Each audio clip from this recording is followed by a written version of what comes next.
नमस्कार। आज देश की तमाम फटाफट खबरों में आपका स्वागत है। ब्रिटेन में कोरोना के नए स्ट्रेन के मिलने से हड़कंप मचा हुआ है। इस वजह से कई यूरोपीय देशों ने ब्रिटेन से आवाजाही पर रोक लगा दी है। इसी कड़ी में भारत सरकार ने भी ब्रिटेन से आने वाली फ्लाइट्स पर 31 दिसंबर तक रोक लगा दी है। फ्लाइट्स पर बैन का समय आज रात 12 बजे से शुरू होगा। उससे पहले आने वाली फ्लाइट्स के हर पैसेंजर के लिए RT-PCR टेस्ट अनिवार्य कर दिया गया है।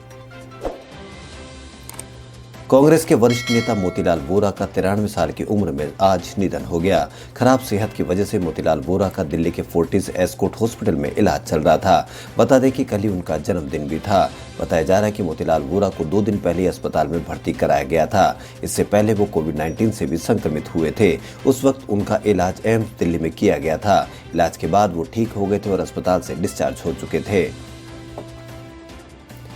कोरोना के दूसरे उभार की चिंता से शेयर बाजार में सोमवार को हाहाकार की स्थिति रही। दोपहर 12 बजे के बाद गिरावट का सिलसिला ऐसा शुरू हुआ कि सेंसेक्स 2037 अंक तक लुढ़क कर 44,000 के निचले स्तर तक पहुंच गया। अंत में सेंसेक्स 1406 अंक टूटकर 45,553 पर बंद हुआ। इसी तरह निफ्टी भी 432 अंक टूटकर 13,328 पर बंद हुई।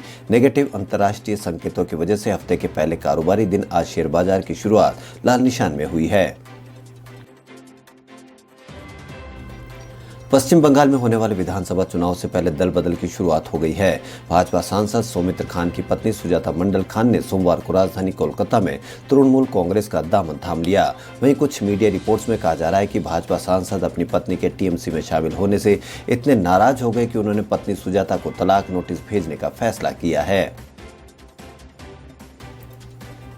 कृषि कानूनों के खिलाफ आंदोलित किसान नेता केंद्र सरकार के वार्ता के प्रस्ताव को लेकर चर्चा में जुट गए हैं। किसान नेताओं के सोमवार को कोई बैठक नहीं हुई। तय हुआ कि सिंघू बॉर्डर पर केंद्र के न्योते को लेकर पंजाब और देश भर के किसान नेता मंगलवार को बैठक करेंगे। बैठक में केंद्र सरकार के वार्ता के न्योते को लेकर निर्णय की उम्मीद है।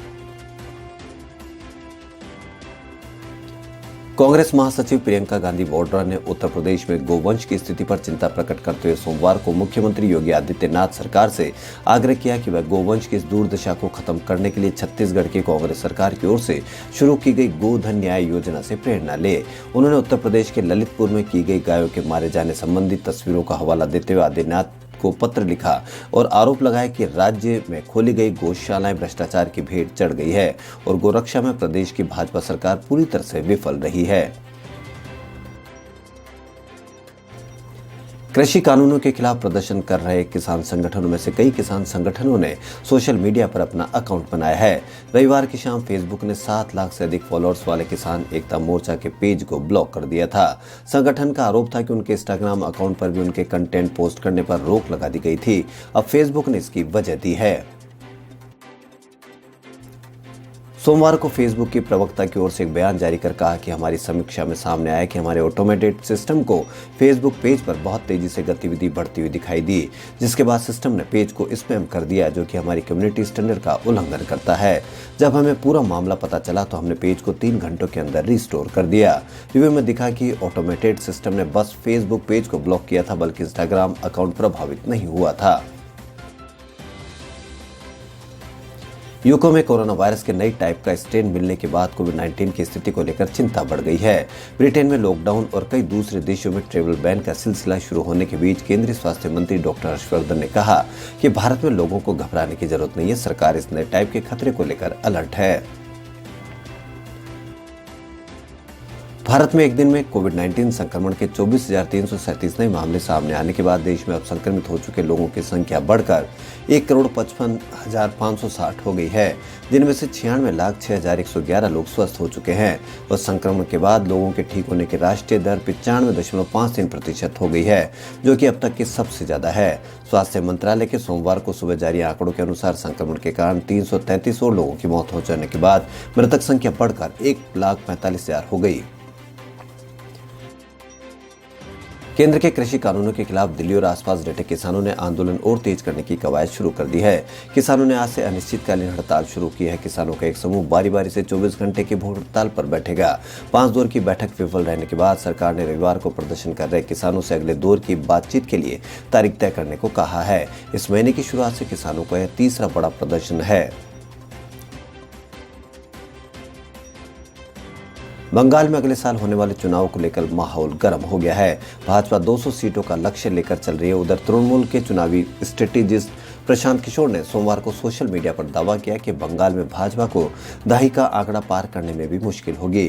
उन्होंने कहा कि इस पोस्ट को सेव कर लीजिए, भाजपा अगर इस दावे से बेहतर कुछ भी कर सके तो यह स्पेस छोड़ देंगे।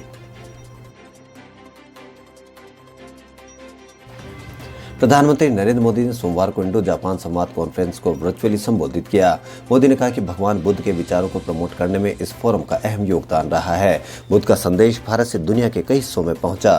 बुद्ध का साहित्य और दर्शन कई देशों के मठों में और कई भाषाओं में मौजूद है। कृषि कानूनों के खिलाफ किसान के आंदोलन का 27वां दिन है। किसानों ने आज से भूख हड़ताल शुरू कर दी है। दिल्ली, हरियाणा और उत्तर प्रदेश की सीमाओं पर जहां प्रदर्शन चल रहा है वहां 11 किसान भूख हड़ताल पर बैठे हैं। 24 घंटे बाद 11 दूसरे किसान इस सिलसिले को आगे बढ़ाएंगे। कोरोना काल में भले ही सरकारी और निजी स्कूलों में बच्चे नहीं आ रहे हैं, लेकिन अभी भी टीचरों को स्कूल जाना पड़ रहा है।